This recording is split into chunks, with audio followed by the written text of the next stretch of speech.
नमस्ते साथियों, आइए इस कालखंड में विद्यालयीन अभिलेखों के अंतर्गत जावक रजिस्टर के संदर्भ में जानकारी प्राप्त करते हैं।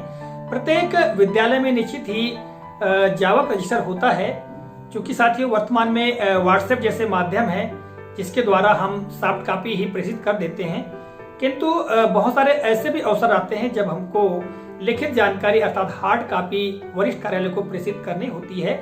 तो ऐसी स्थिति में हमारे पास में जावक रजिस्टर होना चाहिए, जिसमें जानकारियों का या पत्रों का विवरण हम हमेशा दर्ज करते हैं। ठीक है साथियों, यह जो रजिस्टर जिसके बारे में आपको जानकारी प्रदान करने जा रहा हूं, यह रजिस्टर प्रिंटेड नहीं है, क्योंकि मैंने अपने वरिष्ठ शिक्षक साथियों से जानकारी हासिल करके तैयार किया है और इसी रजिस्टर के बारे में आपको इस कालखंड में जानकारी देने वाला हूं। तो चलिए साथियों प्रारंभ करते हैं। तो साथियों आप देख रहे हैं जावक रजिस्टर का यह प्रारूप, और इस प्रारूप में आप देखेंगे कुल 10 खंड हमने बनाए हैं, जैसा कि आप देख पा रहे हैं। इन्हीं खंडों के बारे में आपको मैं जानकारी दूंगा और बताऊंगा कि किस तरह से हमको यहाँ पर विवरण दर्ज करना चाहिए। ठीक है, सबसे ऊपर हमको जावक रजिस्टर और सत्र लिख लेना चाहिए। देखिएगा, जब भी नया सत्र प्रारंभ होता है और जब हम जो भी जानकारियां यहाँ पत्र आगे प्रेषित करते हैं तो उस सत्र का विवरण होना चाहिए, अर्थात उस सत्र में हमने कितनी जानकारियां भेजी हैं, कितने पत्र भेजे हैं, उसका पूरा विवरण आपको मिल जाएगा। ठीक है, देखिएगा, जब भी यदि मान लो बीच पन्ने से ही या बीच पेज से ही जो सत्र समाप्त हो जाता है तो हमको वहीं से लाइन खींच करके हम यहाँ पर नया सत्र लिख सकते हैं, उसके नीचे से फिर अगले क्रमांक से जानकारियां भेज सकते हैं। ठीक है, तो सबसे पहले हमको जावक रजिस्टर और सत्र, इसके पश्चात सामान्य विवरण दर्ज करना चाहिए, जैसे शाला का नाम, ठीक है, जन शिक्षा केंद्र का नाम या संकुल केंद्र का नाम।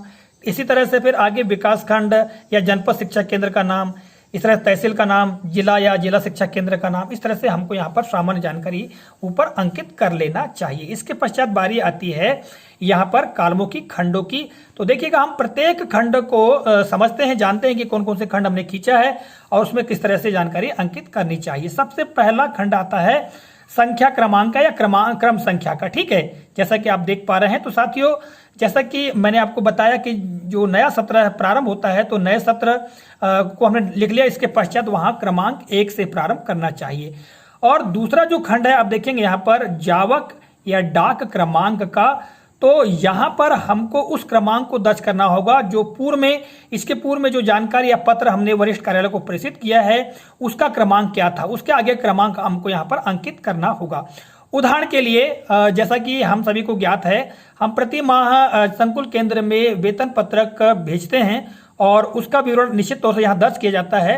तो उदाहरण के लिए हमने पूर्व में जो भी जानकारी भेजी है उसका क्रमांक 1056 था और अब हम जानकारी जो भेज रहे हैं तो यहाँ पर उसका क्रमांक आ जाएगा 1057। ठीक है, और फिर हम उस वेतन पत्रों को या उस जानकारी को या जो भी पत्र है उसको भेज रहे हैं, जिस दिनांक को प्रेषित कर रहे हैं उसकी दिनांक यहाँ पर आ जाएगी इस दिनांक के खंड में। ठीक है, इसके पश्चात जो अगला खंड आता है वो है पत्र या जानकारी का विवरण। ठीक है, तो यहाँ पर जो जानकारी है या पत्र है जिस भी क्षेत्र का है, ठीक है, उसका पूरा विवरण हमको यहाँ पर दर्ज कर लेना चाहिए कि वो किस क्षेत्र का है। उदाहरण के लिए यदि हम वेतन पत्रक भेज रहे हैं तो यहाँ पर लिखेंगे वेतन पत्रक माह, जो भी माह का हम भेज रहे हैं उस माह का विवरण आ जाएगा। ठीक है, या मान लीजिए हम दर्श संख्या भेज रहे हैं तो हम विद्यालय में विद्यार्थियों की दर्श संख्या है ना, बालक बालिकाओं का विवरण, ठीक, ये आ जाएगा। यानी पत्र जिस भी क्षेत्र का है उस क्षेत्र का पूरा विवरण, उस बारे में पूरा विवरण हमको यहाँ पर अंकित करना होगा। इसके पश्चात देखिएगा अगला खंड आता है पत्र या जानकारी जो है किसे भेजी गई। ये जानकारी है हम जिसे भेज रहे हैं उसका यहाँ पर विवरण आ जाएगा। उदाहरण के लिए हमने यदि वेतन पत्रक भेजा है तो वेतन पत्रक हम निश्चित तौर से संकुल केंद्र को भेजते हैं, तो यहाँ पर आ जाएगा संकुल केंद्र। ठीक है, या कोई जानकारी हम जनपद शिक्षा केंद्र को भेज रहे हैं तो यहाँ आ जाएगा जनपद शिक्षा केंद्र या जिला शिक्षा केंद्र। जिसे भी हम पत्र भेज रहे हैं या जानकारी प्रेषित कर रहे हैं उसका विवरण यहाँ पर आ जाएगा। इसके पश्चात देखिएगा आगे आप देखेंगे 6, 7 और 8 ये प्रेषित करने का माध्यम का खंड है, कालम है, और इसके अंतर्गत 3 कालम है, जैसे कि आप 6वें क्रम में देख रहे हैं। सीधे हाथों हाथ, अर्थात जो जानकारी है, पत्र है, उसे आप किस माध्यम से प्रेषित कर रहे हैं, किस माध्यम से भेज रहे हैं, उसका विवरण हमको यहाँ पर दर्ज करना होगा। तो प्रायः वर्तमान में तो हम हाथों हाथ ही यहाँ पर सारी जानकारियाँ प्रेषित करते हैं, परंतु कभी कभी ऐसा भी अवसर आता है कि हमें पोस्टल के द्वारा यानी डाक के द्वारा भेजना होता है। यदि हम कोई जानकारी डाक के द्वारा यानी राज्य शिक्षा केंद्र को सीधे भेज रहे हैं तो फिर उसका विवरण यहाँ पर हमको दर्ज करना होगा। यदि हम यहाँ सीधे या हाथों हाथ भेज रहे हैं तो यहाँ पर टिक लगा दें या सीधे लिखें सीधे हाथों हाथ, ऐसा भी लिख सकते हैं या टिक भी लगा सकते हैं। ठीक है, फिर यानी यहाँ पर यदि आप पोस्ट के द्वारा भेज रहे हैं तो फिर आपको पोस्टल का विवरण देना होगा।